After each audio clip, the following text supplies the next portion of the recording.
అందరికి నమస్కారం అండి. అందరు ఎలా ఉన్నారని. తెలంగాణ రాష్ట్ర వ్యాప్తంగా ఉన్నటువంటి ప్రభుత్వ ఉద్యోగులు కానివ్వండి, పెన్షనర్లు కానివ్వండి, ఉపాధ్యాయులు కానివ్వండి, వారందరి సమస్యలు ఇక జీవనోపాధ్యాయులకు సంబంధించినటువంటి సమస్యలు ఎలా ఉన్నాయి, ఏ విధంగా ఉన్నాయి, ఇక ప్రభుత్వానికి మన గోస ఎప్పుడు చేరుతుంది, మన సమస్యలు ఎప్పుడు తీరుతాయని ఎదురు చూస్తున్న ఉద్యోగులందరికీ ఒక అప్డేట్ అయితే రావడం జరిగిందనమాట.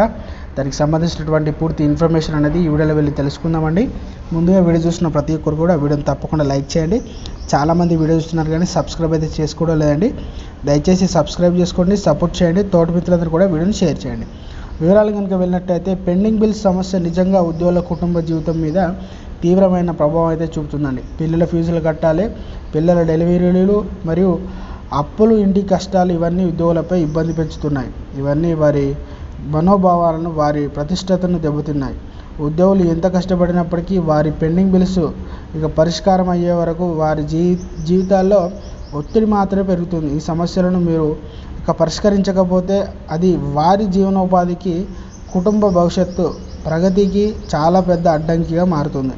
ఈ సమస్య ఒక్క ఉద్యోగిని మాత్రమే ప్రభావితం చేయడం కాదండి, మొత్తం కుటుంబం మొత్తం మరియు అందులో ఉన్న పిల్లలు కూడా దానికి గురవుతున్నారు.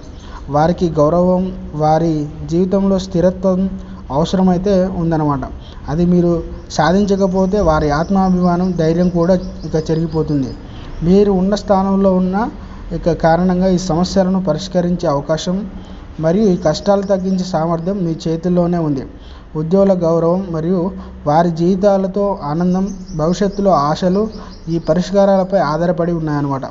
మీరు ఈ సమస్యను పరిష్కరించాలని ఈ సమయంలో మీ నాయకత్వం చాలా కీలకమైంది.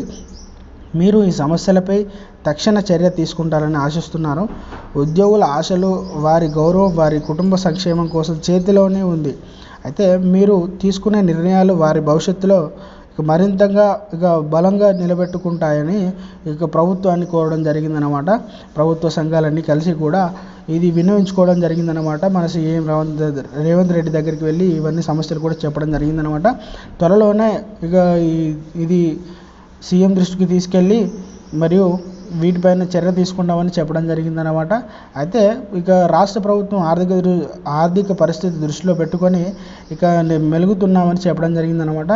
దీనిపైన త్వరలోనే మంచి శుభవార్త అయితే వెలువడనున్నట్టు సమాచారం అయితే అందిందనమాట. సో ఫ్రెండ్స్, ఇది ఈరోజు అప్డేట్ అండి. వీడియో నచ్చితే లైక్ చేయండి, ఛానల్ని సబ్స్క్రైబ్ చేసుకుంటూ సపోర్ట్ చేయండి. Thanks for watching.